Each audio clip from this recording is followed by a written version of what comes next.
یہ قرآن ایک بابرکت کتاب ہے جسے ہم نے آپ صلی اللہ علیہ وسلم پر نازل کیا تاکہ لوگ اس پہ غور اور فکر کریں اور تاکہ اہل فہم اس سے نصیحت حاصل کریں۔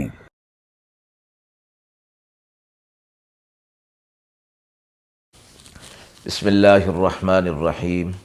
السلام علیکم ورحمۃ اللہ وبرکاتہ۔ ناظرین کرام، درس قرآن مجید کے آج کے اس پروگرام میں ہم سورۃ الشعراء کی آیت نمبر 10 تا آیت نمبر 22 کا ترجمہ اور تفسیر پیش کر رہے ہیں، اور آخر میں پوچھے گئے سوال کا جواب ہوگا۔ اعوذ باللہ من الشیطان الرجیم، بسم اللہ الرحمن الرحیم۔ وَإِذْ نَادَى رَبُّكَ مُوسَىٰ أَنِ ائْتِ الْقَوْمَ الظَّالِمِينَ قَوْمَ فِرْعَوْنَ أَلَا يَتَّقُونَ قَالَ رَبِّ إِنِّي أَخَافُ أَن يُكَذِّبُونِ وَيَضِيقُ صَدْرِي وَلَا يَنطَلِقُ لِسَانِي فَأَرْسِلْ إِلَىٰ هَارُونَ وَلَهُمْ عَلَيَّ ذَنبٌ فَأَخَافُ أَن يَقْتُلُونِ قَالَ كَلَّا فَاذْهَبَا بِآيَاتِنَا إِنَّا مَعَكُمْ مُسْتَمِعُونَ فَأْتِيَا فِرْعَوْنَ فَقُولَا إِنَّا رَسُولُ رَبِّ الْعَالَمِينَ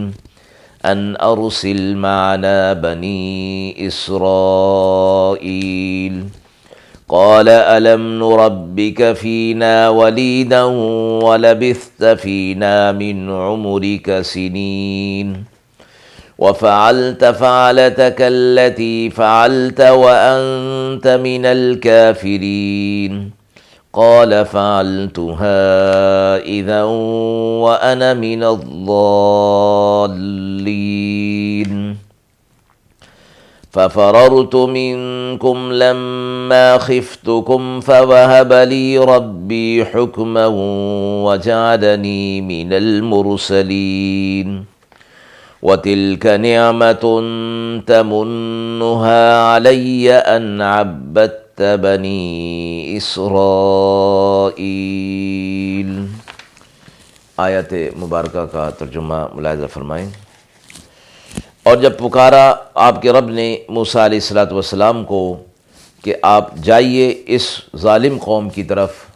اور مراد قوم فرعون ہے، کیا وہ ڈرتے نہیں؟ کہا، اے رب، میں ڈرتا ہوں کہ وہ مجھے جھٹلائیں گے،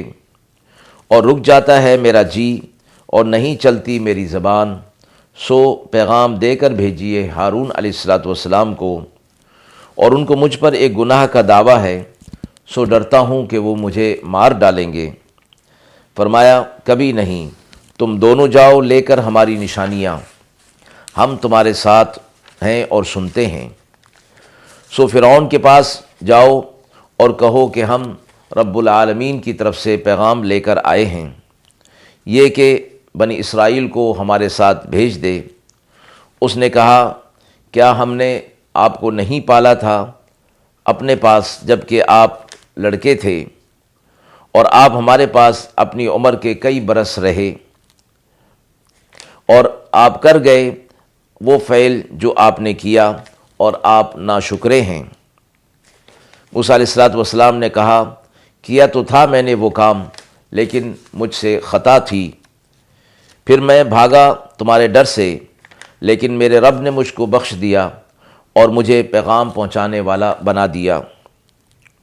اور کیا وہ احسان ہے جو تو مجھ پر رکھتا ہے کہ تو نے غلام بنایا بنی اسرائیل کو۔ مذکورہ آیات میں اللہ رب العزت کی طرف سے موسیٰ علیہ السلام کو فرعون کی طرف بھیجنے کا حکم ہو رہا ہے، اور موسیٰ علیہ السلام کی طرف سے پھر یہ عذر کہ ان سے ایک کام ہو گیا تھا، اور مراد قبطی کا قتل ہے، اور زبان کے اندر چونکہ ان کی لکنت ہے، اس لیے اپنے ساتھ ہارون علیہ السلام کو بھی بطور معاون کے بھیجنے کی درخواست اللہ رب العزت سے کر رہے ہیں۔ اور آپ صلی اللہ علیہ وسلم کو یہاں مخاطب کیا گیا کہ اللہ رب العزت نے موسیٰ علیہ السلام کا واقعہ آپ سے بیان کرنا ہے، اور یہ کہ جب اللہ رب العزت نے موسیٰ علیہ السلام کو فرمایا کہ اس قوم یعنی قوم فرعون کی طرف جائیے کہ فرعون بھی اور اس کی قوم بھی گناہوں کے اندر مبتلا ہو کر اپنی جانوں پر ظلم کر بیٹھی ہے اور وہ اللہ سے ڈرتی نہیں ہے۔ موسیٰ علیہ السلام نے فرمایا کہ میں اس بات کا ڈر رکھتا ہوں کہ وہ مجھے جھٹلا دیں گے، اور میرا جی تنگ ہوتا ہے اور میری زبان کے اندر لکنت ہے، سو آپ ہارون علیہ السلام کو میرے ساتھ بطور معاون کے بھیج دیجئے، اور یہ بھی کہ مجھ سے ایک ان کے قوم کا شخص قتل ہو گیا تھا اور اس پر بھی ان کا دعویٰ ہے، لہٰذا میں سمجھتا ہوں کہ شاید وہ مجھے مار ڈالیں۔ اللہ رب العزت نے فرمایا کہ ایسا وہ ہرگز نہیں کر سکیں گے، آپ جائیے ہارون علیہ السلام کو بھی ساتھ لے جائیے اور ہماری نشانیاں اور معجزات بھی ساتھ لے جائیے۔ اللہ رب العزت نے دو معجزات، ایک عصا والا اور روشن ہاتھ والا معجزہ موسیٰ علیہ السلام کو عطا فرمایا، اور فرمایا کہ آپ ان سے کہہ دیجئے میں آپ کے ساتھ ہوں اور میں سنتا ہوں دونوں کی باتوں کو، اور فرعون کے پاس جائیے اور ان سے کہیے کہ ہم رب العالمین کی طرف سے پیغام لے کر تمہارے پاس آئے ہیں، اور یہ کہ بنی اسرائیل کو جو تم نے غلام بنا رکھا ہے انہیں غلامی سے آزادی دے دو اور میرے ساتھ اس کو بھیج دو۔ فرعون نے اپنا احسان جتایا کہ آپ تو جب بچے تھے تو ہمارے پاس ہی اپنی عمر کا کئی حصہ ہمارے پاس آپ نے گزارا ہے، اور ہم نے آپ کی پرورش کی تھی، اور آپ نے ہماری قوم کے ایک فرد کو قتل بھی کر دیا تھا، اور یہ ساری چیزیں بتاتی ہیں کہ آپ ناشکری کرنے والے ہیں کہ آپ ہمارے ہاں پرورش بھی پاتے رہے اور ہماری ہی قوم کے فرد کو آپ نے قتل کر ڈالا۔ موسیٰ علیہ السلام نے فرمایا کہ ہاں وہ مجھ سے قتل تو ہو گیا تھا، لیکن وہ دانستہ نہیں تھا، قصدن نہیں تھا، نادانستہ تھا۔ پھر میں اسی وجہ سے تم سے چلا گیا کہ مجھے ڈر تھا کہ تم مجھے قتل کر دو گے،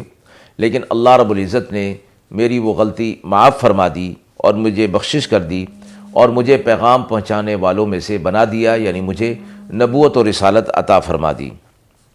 اور فرمایا کہ تو یہ احسان مجھ پر رکھتا ہے کہ تو نے بنی اسرائیل کو اپنا غلام بنایا ہوا ہے۔ مذکورہ آیات کے اندر واقعہ اتنا ہی ذکر کیا گیا ہے، اور آیت کے بقیہ آیات کے اندر واقعے کا اگلا حصہ مذکور ہے۔ آیت کے حوالے سے سوال پوچھا گیا ہے کہ حضرت موسیٰ علیہ السلام نے ایک قبطی کو قتل کیا تھا، کیا یہ موسیٰ علیہ السلام کی خطا تھی؟ آیت مذکورہ میں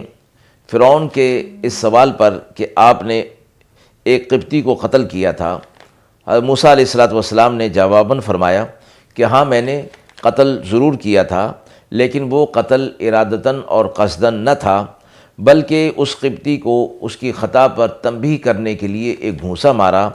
اور اتفاقاً وہ اس گھونسے سے ہلاک ہو گیا۔ تو فرمایا گیا کہ یہ قتل